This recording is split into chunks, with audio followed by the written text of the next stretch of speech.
Bom dia, pessoal. Se puderem me dar um retorno aí do áudio do vídeo, eu pretendo fazer essa live relativamente curtinha para a gente conseguir depois cortar isso aqui e subir num vídeo que circule pelo WhatsApp, etc. Tá? Sobre a questão das novas portarias, etc., eu vou deixar para comentar depois em outro vídeo, de preferência quando saírem, porque não tem nada. Tá? Tem um pessoal aí que costuma ter acesso ao governo, que diz que fizeram uma reunião, etc, etc, e estão tentando ligar o resultado das novas portarias à reunião que fizeram, certo? Mas no vídeo que eles colocam também, eles estão mais perdidos que filha da puta em Dia dos Pais, né? Não sabem nem dizer o que é que conversaram. Então, para mim, sentaram lá só para tomar um café, bater um papo e tirar foto, né?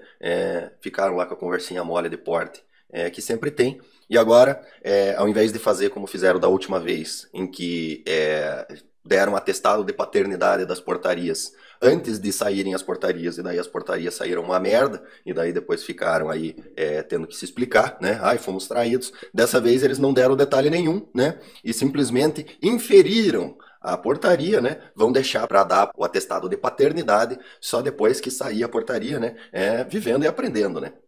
É isso aí, da última vez pediram a portaria antes de ver o texto, tava uma merda, ficou feio, né? Dessa vez eles, não, a gente pôs a cabecinha, né? A gente pôs a cabecinha, mas a gente vai decidir se a gente é pai só depois que vê o texto, né? Então, vamos aguardar aí se é que vai sair alguma coisa, porque da última vez que o Bolsonaro disse que sexta-feira saía, a gente tá aí há quase um mês e meio esperando sair na sexta-feira, tá?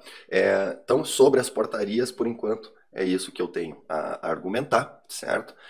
Após esse pequeno enrolation do começo do vídeo, vamos ao tema do vídeo especificamente, tá? Esse vídeo é para falar especificamente sobre a censura que nós estamos tendo nas redes sociais, certo? O nosso amigo Carequinha lá passou dos limites, certo? Passou dos limites e impôs censura mesmo, mandando bloquear diversas pessoas, né, do acesso às redes sociais, ou seja, do acesso à informação descentralizada, que na realidade é a grande derrota da esquerda e a nossa única arma para avançar, certo? Se não fosse a informação descentralizada, aquela consulta pública do EB, que foi montada basicamente para dois ou três carinha irem lá e juntarem sobre o quão era inteligente colocar chip na arma, tá? Teria sido um sucesso, certo?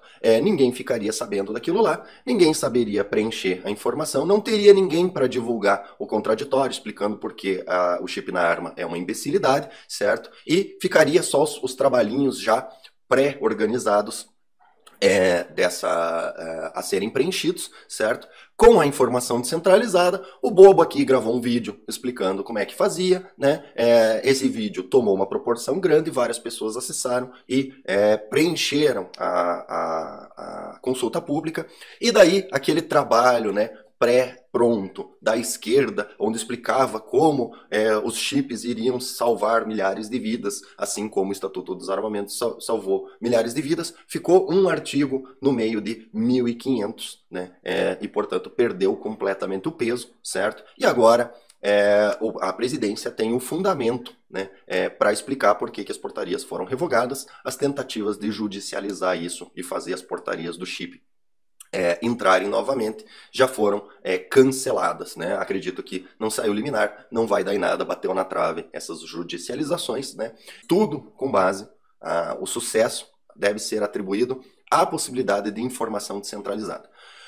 Qual que é a grande questão? A grande questão é que, com a informação descentralizada, eles tendo identificado que o problema deles é que as ideias deles são idiotas, e as ideias idiotas só vingam se não tiver contraditório, eles precisam bloquear o acesso à informação descentralizada para evitar o contraditório, certo? Então, eles apontam lá uma ideia imbecil, não, mas isso aqui, o chip é ótimo, vai salvar N vidas, certo? Se não tiver alguém para apontar o erro de raciocínio nessas ideias imbecis, a ideia vinga, fica lá os especialistas, ciência, muita ciência, ciência pra caralho, certo? E a ideia vinga. Agora, se tiver o contraditório, tem um canal no YouTube, tem uma postagem no Facebook, tem uma tweetada, tem isso, tem aquilo, certo? Automaticamente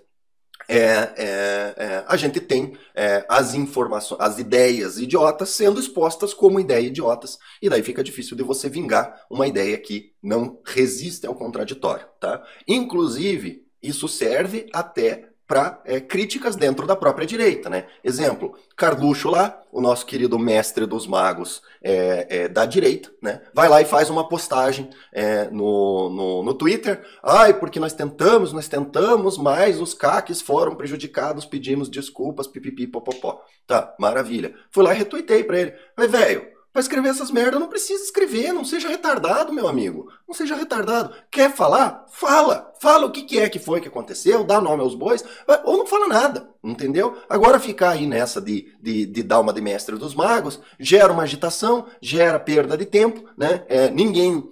O tempo que a gente teria disponível para de repente tentar ajudar, para de repente agir, a gente perde só tentando descobrir do que é que ele está falando, certo? E daí, quando finalmente surgir a questão, a gente já esgotou todo o nosso gás que a gente teria para solucionar a questão, tentando descobrir o que é, né? Então, o contraditório é a derrota da esquerda, certo?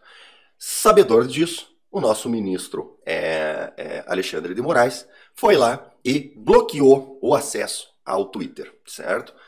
Esse pessoal fala demais, realmente tá óbvio que o inquérito é inconstitucional, tá óbvio que tá tudo errado, tá óbvio que as provas que teoricamente existiriam não existem, tá óbvio que o tal do gabinete do ódio simplesmente não existe, certo? Que são pessoas de verdade criticando cagadas de verdade, certo? Então, como trazer isso à luz vai acabar desinfetando o problema, né? Vamos bloquear a galera, ninguém fala mais nada, eu continuo aqui fazendo do jeito que eu quero, né? Sem contraditório. E isso resolverá o problema, o que obviamente não resolverá, porque ao bloquear uma pessoa, você cria um vácuo, né? E esse vácuo vai acabar sendo preenchido por outras pessoas que vão falar a mesma coisa, certo?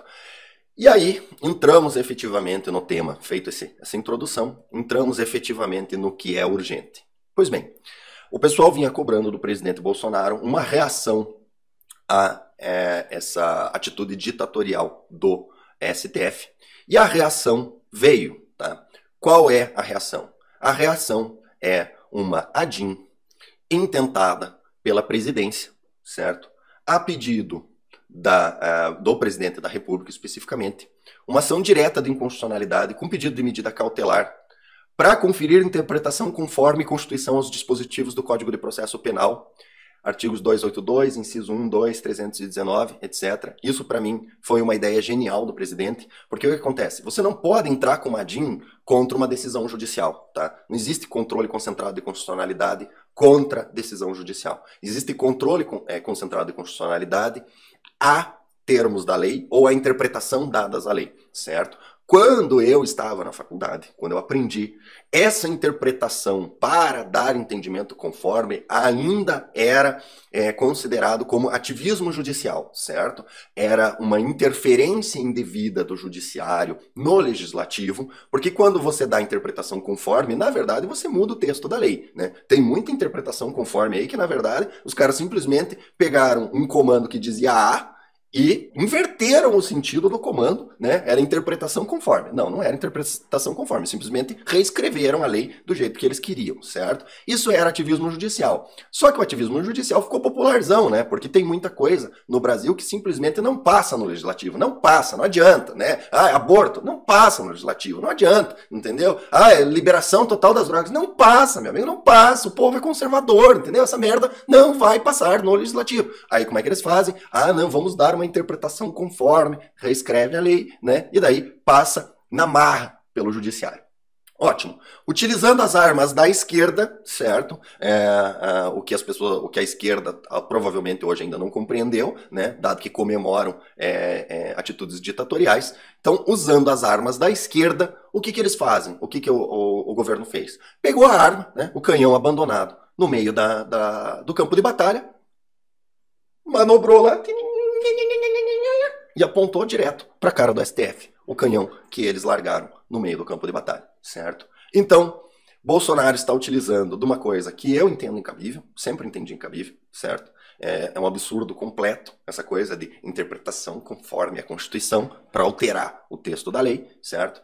Para mim, esse tipo de coisa tinha que ser via atividade legislativa, mas como a esquerda se acostumou a usar esse canhão, Bolsonaro capturou o canhão e simplesmente apontou para a cara do STF, certo?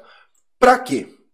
Para dizer que ministro do STF simplesmente mandar calar as pessoas, mandar fechar o jornal, porque na prática o que a gente tem lá, o Twitter, o Instagram, o Facebook, o YouTube do Bernardo Kuster, é a sede do jornal dele. É uma sede descentralizada, mas é a sede do jornal dele.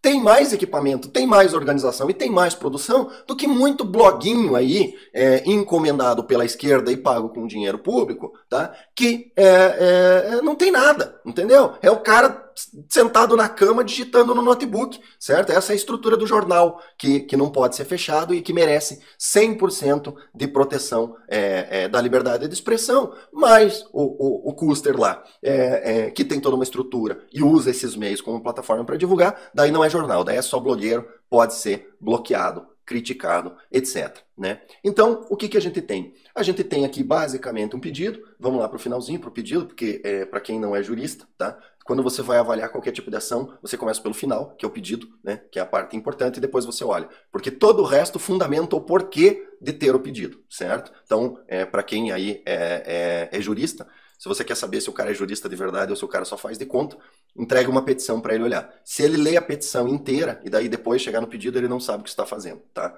Jurista de verdade começa pelo pedido. Vamos lá. Então, os pedidos. Liminarmente, seja determinada a suspensão monocrática do plenário das decisões judiciais que tenham deferido medidas cautelares penais de bloqueio de interdição de perfis e seja fixada a interpretação conforme a Constituição para estabelecer que essas normas não autorizam a imposição de medidas cautelares de bloqueio, interdição, suspensão de redes sociais. Tá? Daí, seja colhidas as informações do Congresso Nacional e seja julgado o procedente pedido confirmando a cautelar, certo? Ou seja, é uma liminar satisfativa. Eles querem a mesma coisa na liminar e no pedido, que é basicamente para interpretar o seguinte: o Código Penal não autoriza censura prévia. É isso, certo? E aí vem a grande questão, a grande inteligência da ação, que é a seguinte: os fundamentos de pedir são, eu vou até, para não ficar longo, colocar aqui na busca. Pedido, fundamento do pedido. Vou pôr na tela aqui, fundamento do pedido, a liberdade de expressão é pedra angular para a existência de uma sociedade democrática, basicamente um ode à liberdade de expressão, dizendo que nada pode bloquear a liberdade de expressão. Quem que escreveu as letrinhas uma depois da outra, formando palavras, formando frases e formando uma ideia? Excerto do voto proferido no julgamento definitivo da ADI tal, ministro Alexandre de Moraes. Certo? Vamos ver se tem mais o Alexandre aqui. De volta, citação do ministro Alexandre de Moraes.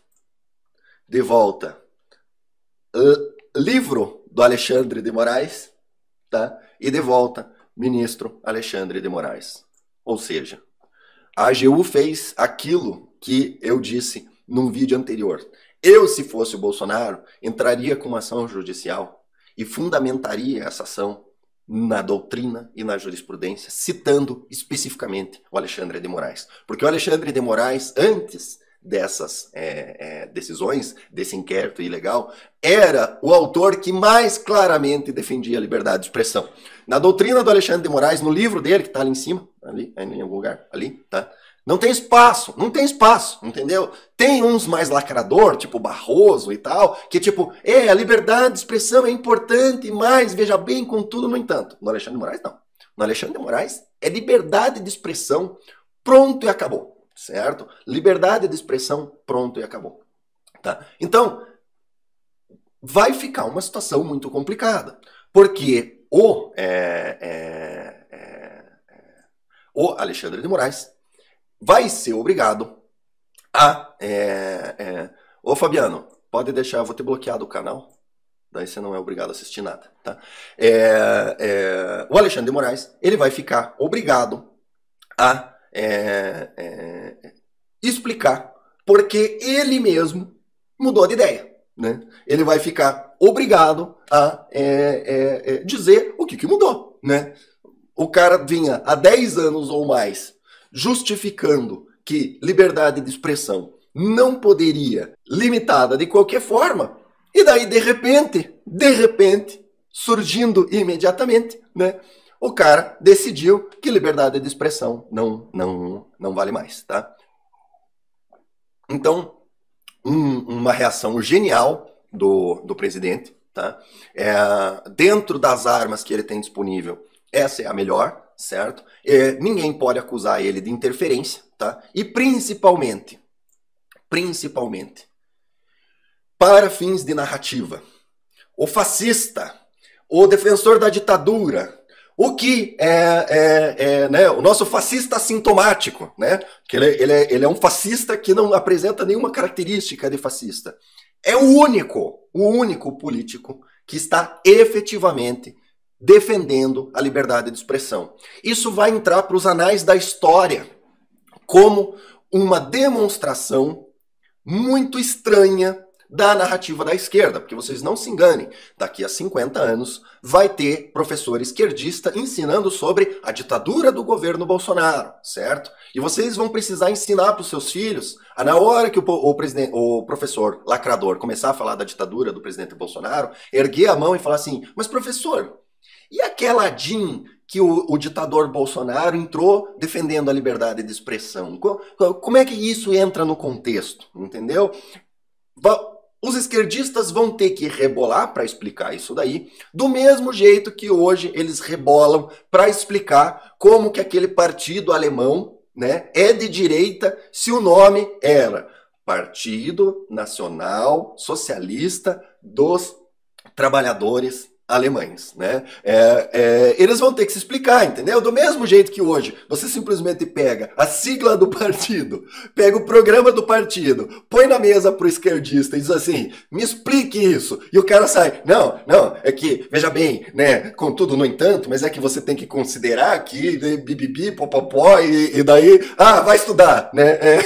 Eles vão ter que fazer a mesma coisa com esse marco do fascismo assintomático, né, do governo ditatorial libertário, né, que simplesmente não vai ter explicação, né, porque a gente teve de um lado os defensores da democracia comemorando a censura dos inimigos e o ditador fascista apresentando mais uma vez seu caráter assintomático, entrando com a ADI para proibir perfis de serem bloqueados. E você veja bem, ele é um fascista muito ruim, um fascista muito merda, porque se a DIN prosperar e ficar interpretado isso, ele, ao encher o STF de ministros do seu comando, também não poderá mandar censurar redes sociais dos esquerdinhas, certo? Então, é um tiro no pé. É um fascismo tiro no pé, né? Porque ele não só está pedindo que se liberem as redes sociais de quem foi bloqueado, como ele está pedindo que no futuro nem ele possa fazer uso desse expediente para bloquear quem eventualmente vier criticar ele, né? Então, assim, é um fascismo muito merda, é uma ditadura muito merda, muito assintomática, muito libertária, né? E para encerrar a live e fechar a questão de forma clara, tá? A OAB nos brinda, e é por isso que eu coloquei como urgente, porque a OAB fez a divulgação só hoje, certo? De uma coisa que está rolando já faz alguns dias, certo? Deixa eu localizar aqui um negócio da OAB, que eu fechei, não devia ter fechado. É burro mesmo, hein? Aqui, achei. E nós precisamos divulgar para fora da nossa bolha armamentista, principalmente para o pessoal que é jurista. Então cobre de todo colega advogado de direito, tá? Eu vou pôr aqui na tela, nós temos só até o dia 31, por isso o recado de urgente, certo? Nós temos aqui, deixa eu tirar a minha carinha feia da frente, opa, tá aqui. Nós temos na OAB Nacional, tá, o Prêmio Jornalístico Vladimir Rozg de Anistia dos Direitos Humanos, 42ª edição, tá? Em prol da liberdade de expressão e dos direitos humanos, tá? Com os seguintes prêmios, deixa eu aumentar aqui na tela. O período de 13 de julho a 6 de agosto, as inscrições são, se eu não me engano, vai só até 31, deixa eu abrir aqui.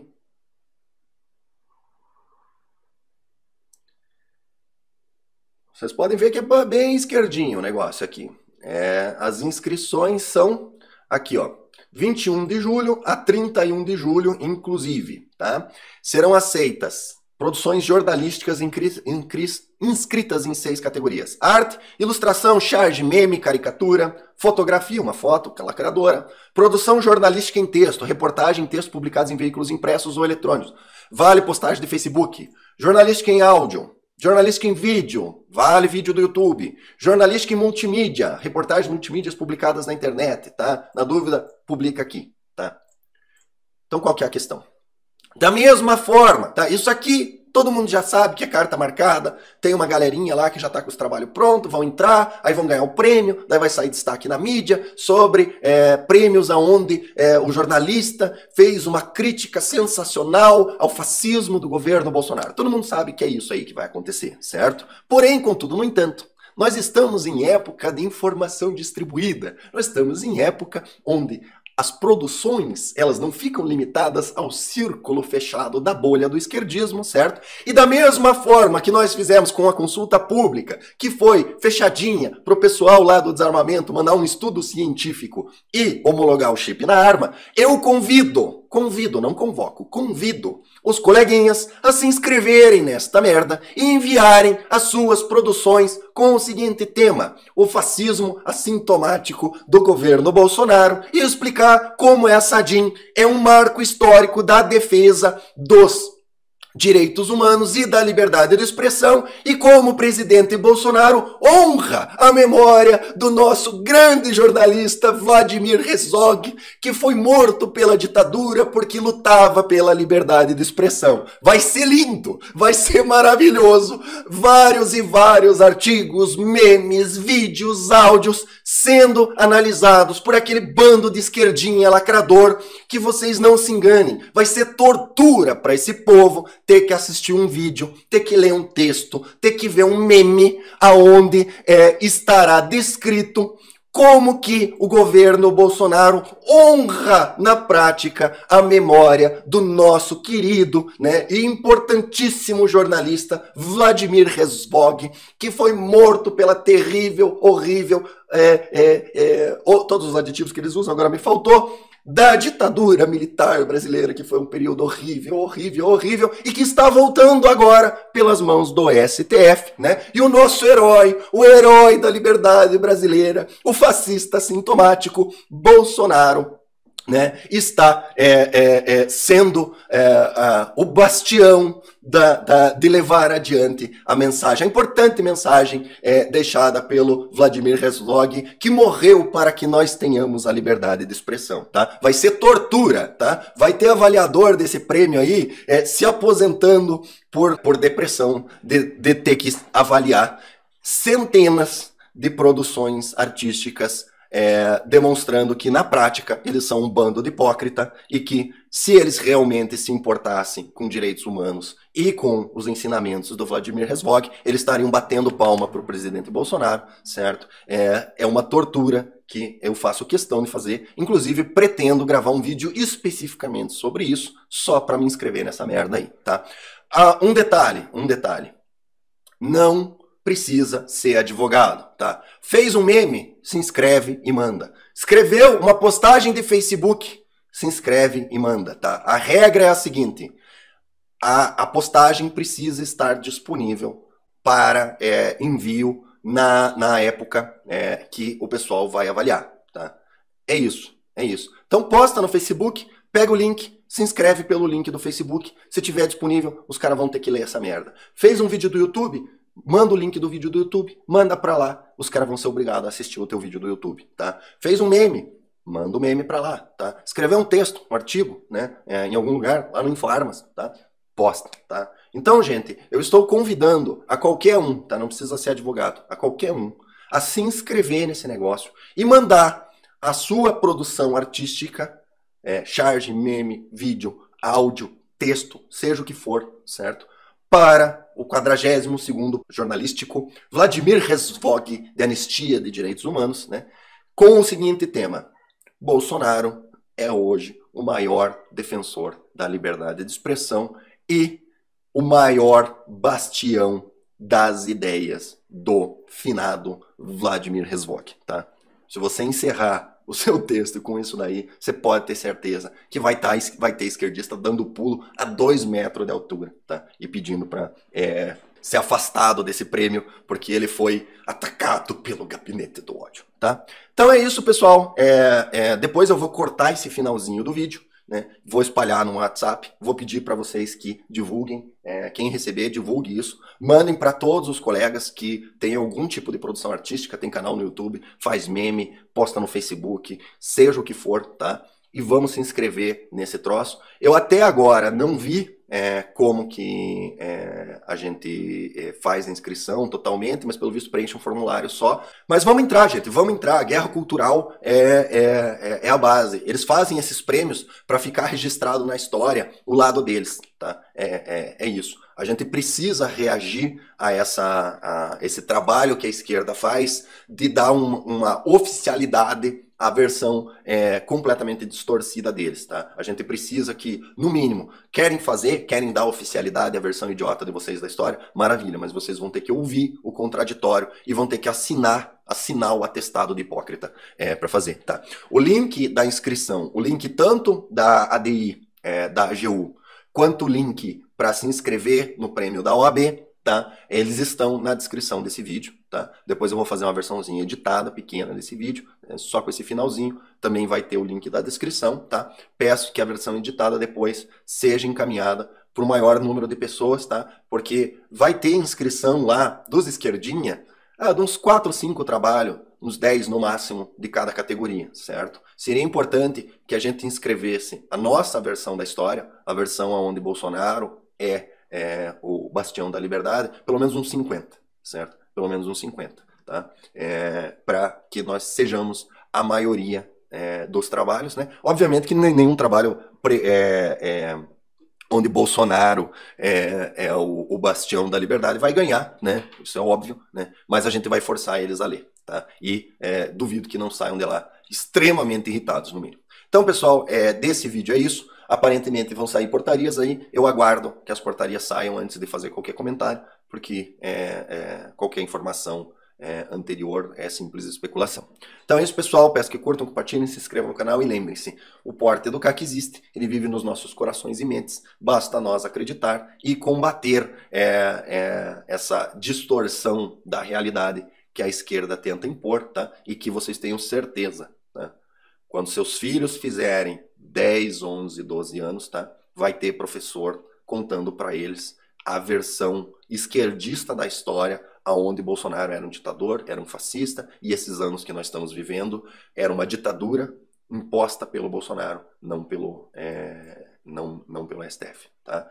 E a gente precisa ter o contraditório dessa história aí, porque senão, de volta, vai ter uma geração inteira crescendo, achando que houve uma ditadura no Brasil que era terrível, etc, etc. Como eu cresci ouvindo cada bobagem aí, sinceramente, quando eu descobri que a ditadura matou menos de 500 pessoas, eu fiquei abismado, tá? Porque as histórias que eu ouvi, só em Curitiba era para a ditadura ter matado pelo menos umas 2.000 pessoas, tá? Aí em 20 anos os caras mataram, pelas contagens oficiais, 460 pessoas, né? 2 dias de assassinato na democracia petista. Então é isso, pessoal. Até o próximo vídeo. E agradecimento ao Ronda Partes aí, que fez uma contribuição.